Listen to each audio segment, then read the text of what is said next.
Modern Russia is the dream of a schizophrenic and a Nazi. Putin managed to build what Hitler couldn't. Not because Putin is smarter, but simply because he has a nuclear bomb, while Adolf never managed to get his hands on such a coveted ticket to the UN Security Council and the right to do whatever he wants. Now Putin has even pushed the Austrian painter off the pedestal as the planet Earth's main villain. Under his leadership, Russia has confidently taken the place of the Third Reich and the status of the largest Nazi power in human history. It is a deeply regrettable and tragic situation that Ukraine was used as a mere tool to fight against our country, which has taken on the declaration of different values.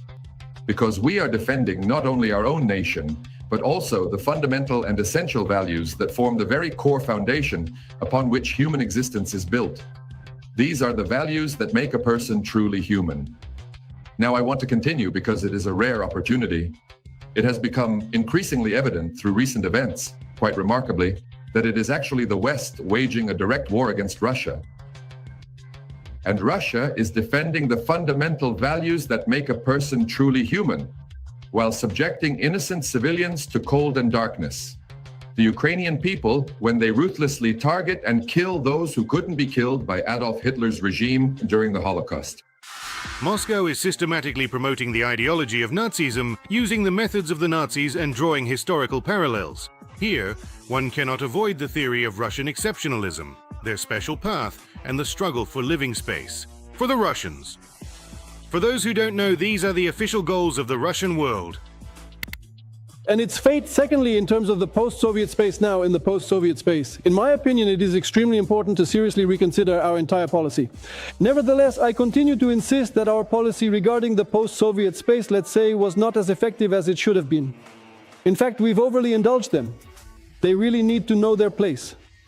I'm deeply convinced of this.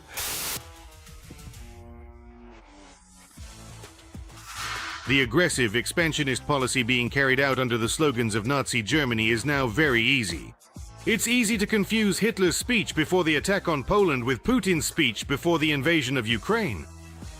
Both dictators shouted that they were going to protect the oppressed German and Russian populations, who were forbidden to speak their native language. And, as always, the Anglo-Saxons are to blame for everything. As always, I tried to achieve change by peaceful and diplomatic means. We persistently and patiently tried to negotiate with the principal member states of the NATO alliance. It is a complete and utter falsehood when people say that we want to achieve change solely by force. We are not going to impose anything on anyone by force. These regions owe their cultural development exclusively to the great and historic German nation. Gdansk was torn away from us. The German minorities living there are subjected to the most vile persecutions. The goal is to protect people who have been subjected to abuse for 8 years, to genocide by the Kiev regime. Before attacking the USSR, Hitler said he was forced to attack in self-defense because the Soviet Union itself was planning an aggressive assault. Doesn't that sound familiar? We do not believe that we should be held responsible for the deaths of these people. Because we did not start this conflict. This war was started following the violent coup d'etat in Ukraine. All these parallels can be drawn endlessly, and it would take dozens of hours of airtime. Putin's Russia, almost as if copying, repeats the actions of the German Nazis. It passes similar laws, creates analogous organizations, and conducts propaganda of hatred towards other peoples. It officially asserts its superiority over other nations and its right to rule over them. They don't care about established international laws or the global international order. If, for our own vital national security interests, it was deemed necessary to start the special military operation on the territory of Ukraine, then why, based on that same reasoning, can't we start such operations in various other strategic locations within our sphere of influence? Modern Russia is equivalent to Nazi Germany. The only difference is that the Hitler regime arose in the early 20th century in a German society traumatized by World War I. But Rashism arose from the absurd resentment of Russians toward their neighbors, who dared in 1991 to live independently from Moscow and its fanatical values. In both cases, the regimes are built on revanchism. But there's a nuance. Russians are taking revenge on everyone for the fact that they once became free. It's madness. And now, when they've been herded back into the yoke and are being driven by the hundreds of thousands into meat grinder assaults, they revel in it and adore their radiant leader. The most concealed fact is that the Russian Empire was once said to have allegedly owned all the land on our planet Earth. Now, as for the history of Kazakhstan, on some stone somewhere, it's written that this is the history of Kazakhstan. The Vatican wrote the history of Kazakhstan, when in fact there was no such thing as the history of Kazakhstan, and there couldn't be, just like the history of Ukraine. And so it turns out this guy probably sees you in such circumstances, always wanting to fight somewhere. He probably looks at Russians and thinks, oh, these people want to fight. Where should I send them? You don't even understand what you're doing in Ukraine. He sees you, basically as free cannon fodder. Do you really think Ukraine is the last war where you'll have to go and defend something? Of course not. Once, Putin said that he keeps a volume of Lermontov on his nightstand. But under his pillow, he definitely has Mein Kampf. Moreover, he has a deep passion for history and enjoys meticulously studying archival documents. And before making any significant and life-altering decisions, you see, he tries to understand the origins of this or that phenomenon, every single matter concerning Ukraine. After all, has necessitated the most comprehensive and detailed examination of issues connected to the origins and historical roots of the current Ukrainian crisis. We are the villains. There is a very striking example that proves Putin is obsessed with Hitler. The whole story with the occupation and annexation of Crimea is copied from the German Nazis, both ideologically and technically. Remember all that nonsense about primordial Russian lands, historical justice, and sacred holiness? All of this wasn't invented by Putin, but by Hitler. Back in the 1940s, the Führer declared Crimea, believe it or not, to be an originally German territory where Germans, or more precisely, the Germanic Gothic tribes, had lived since ancient times. And they really did live there, unlike the Russians. Really? Yeah. And the Goths had already been practicing Christianity in Crimea, well before the time Prince Vladimir was baptized there. Hey, you scruffy mangy mutt, oh, where do you think you are going? The Nazis planned to build a true German world in Crimea. The new region was called Gotenland and included the peninsula, Crimea, and the southern lands, Zaporizhia and Kherson regions. It's terrifying. This mirrors the territory in southern Ukraine occupied by Russia. Moreover, the Germans planned to build the Crimean Bridge and a highway that would connect Germany to Crimea. Moscow made all of this a reality. Along with the Kerch Bridge, they built the Tavrida Highway. Coincidence? I don't think so. And the peninsula itself was planned to be pompously renamed Gotenland, meaning the land of the Goths. The main cities of Crimea were also supposed to receive Gothic names. For example, the Nazis renamed Sevastopol to Theoderichshafen, Theodoric's Harbor, in honor of the ancient Gothic king. Theodosia was to become Alaricshafen, in honor of another Gothic leader, Alaric, the very one, by the way, who once took Rome. Simferopol was simply to be called Gothenburg, that is, the Gothic fortress. Well, what is this? They've completely lost their minds, you know? According to Hitler's plan, all the local population was to be deported or eliminated from Crimea and replaced with Germans. This is exactly what Russia is doing on the peninsula right now. Instead of thousands of Ukrainian and Crimean Tatar refugees, hundreds of thousands of Russians have been brought in. What is happening there is literally an ethno-cultural genocide. Ukrainian schools have been eliminated, culture is banned, and the political activity of pro-Ukrainian forces has been destroyed. Putin has literally done what Hitler didn't have time to do in Crimea. As for Gotland itself, the Führer planned to settle it with Tyroleans, a special sub-ethnic group of his fellow Austrians. Those very guys in hats with feathers, wearing short pants, singing yodels to the accordion from the Alpine peaks.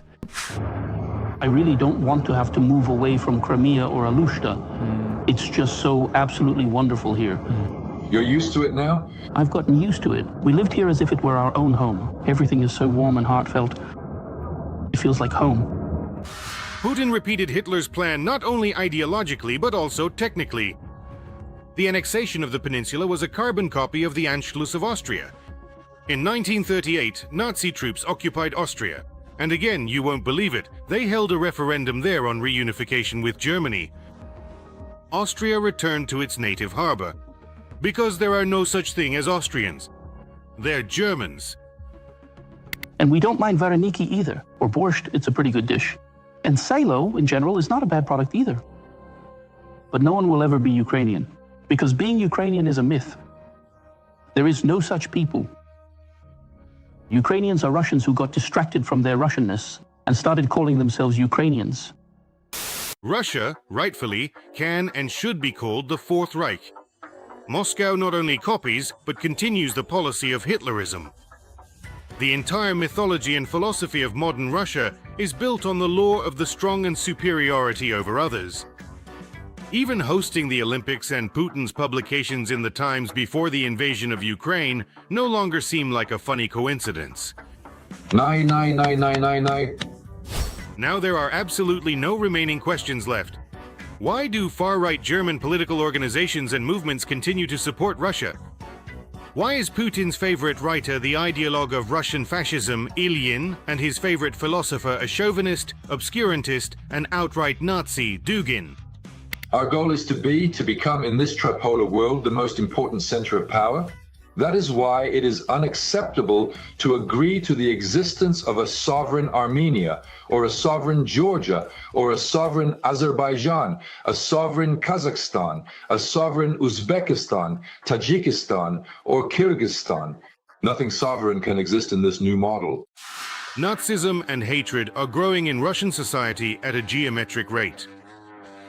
For years, propaganda has taught hatred and cruelty. It convinced people that Russians could do anything and that they had the right to take what they wanted by force. But this bucket of filth they planned to pour over Ukraine has splashed all over Russia itself. And now the whole pseudo-country is choking on internal inter-ethnic conflict. This is the standard mindset of a Russian serf. We built everything for you. Before that, you lived in yurts. I have one statement and one question about that. The statement: when we lived in yurts, you lived in dugouts? The question: the word Kirpish, brick, is a Turkic word. Could you tell me why? What exactly led to this intense discussion about how Russia will tear everyone apart? Who was it that made it so that there are now constant talks about people from the Caucasus and Central Asia, or even, I don't know, Jewish people being suspicious in themselves and inherently dangerous? Not to mention Ukrainians, of course. Who did this? The great Russian people and everyone else, at best, are little brothers. Who did this? Russian Nazis hate everyone equally. Ukrainians, Kazakhs, Buryats, Tatars, and Tajiks alike. That's their essence and their ideology. The meaning of the Russian world. You either acknowledge yourself as Russian, or we will destroy you. Let them die then. We should stock up on popcorn and quietly watch. SDD says, eat each other up. But I want to agree with Igor Olegovich. We must not forgive, even though I am also a Christian, under no circumstances. And if we're going to practice with the Oreshnik missile without a warhead, just a kinetic strike, let's do it on the Baltics, because we don't feel sorry for them. The peoples of Russia must understand and accept that it is impossible to negotiate with an animal infected with rabies. It must be resisted. And together. It's easier to do this together. In the Russian world, non-Russians will always be second-class people. The country is not ready to even understand what it has done. You can't even imagine the extent to which the population is cut off from information. When people finally open their eyes, it will be worse than a nuclear strike on a populated island. They will simply fall into deep depressions. To realize what they were actually doing in Ukraine at that time and what was being done in their name. To imagine the scale of internal repression, to imagine the number of people wrongly convicted, detained every day. For nothing at all. No normal mind can comprehend this. I want to remind you that this video is created for entertainment purposes and contains elements of satire and irony. All facts and events are presented in a hyperbolized or exaggerated form to convey a comedic or dramatic effect. We do not aim to mislead anyone. We are simply putting the emphasis on humor. I would kindly ask you to please take this with a smile.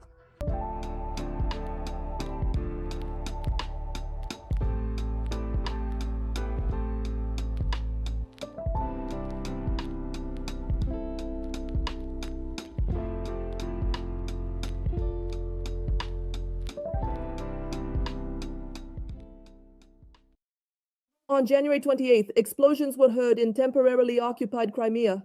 According to eyewitnesses, white smoke was seen in the area of the Feodosia port and dark gray smoke rose above the Feodosia oil depot. Classes in schools in the city were temporarily suspended. It is reported that one of the drones, which Russian air defense failed to shoot down, crashed near the commercial port. City residents also report that a large caliber anti-aircraft gun was operating in the port area, after which information emerged about 2 probable hits. Local residents confirm a hit on a ship, with its type being clarified. The occupying Russian authorities are not commenting on the situation. A subscriber also reports that preliminarily there was a strike on radar stations under the domes on Mount Tep Oba near Feodosia. At the same time, the Russian Ministry of Defense claimed to have allegedly shot down 28 drones over Crimea, without specifying how many drones they failed to intercept. Subsequently, according to local residents as reported by Krymsky Veter, military leadership arrived in Feodosia to assess the aftermath of the attack.